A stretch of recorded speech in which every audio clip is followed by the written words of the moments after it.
Right, now the Victoria sponge is cooled, I'm going to prepare it to go on the plate, ready to eat. So the first thing is, with a large knife, very carefully, we're going to slice it right through the middle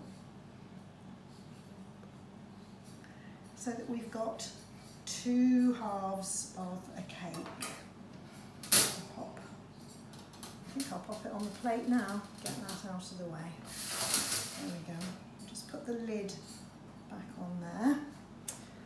So, jam. We've got lovely raspberry jam, and I'm going to pop a layer of raspberry jam into the centre of the cake. Spread it out with a knife. Perhaps need a bit more than that.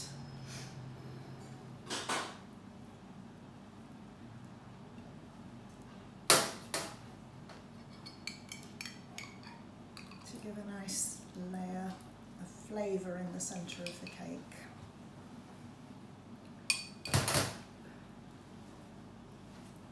Fruity flavour, you could use strawberry jam or apricot jam, whatever you've got in the cupboard will be delicious. There we are. Try and get it as even as possible.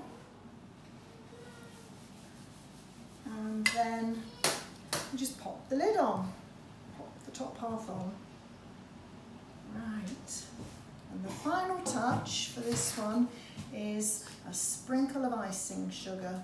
Now I've got a sieve, and I'm not too sure how you do this without a sieve, but you might figure out a way. We don't need very much icing sugar, we don't want it to just like a drift of snow over the top. There we go. And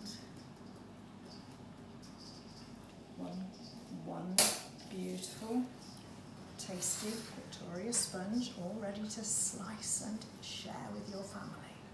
And if you wanted to do this differently, what else could you add to the... You could, in the centre, make some buttercream icing and pop that in, and your jam. Buttercream is basically butter or margarine with icing sugar beaten together. You could, if it's a real celebration, maybe lash out and get some whipping cream and put a layer of cream in the middle, maybe for somebody's birthday. And then also, could you ice on the top? Icing on the top is nice. You can make that with your icing sugar in a cup or a small bowl. Mix it with either a few drops of water or lemon juice, which is really tasty. Just be really careful when you're mixing icing. It doesn't need much liquid or it gets too runny.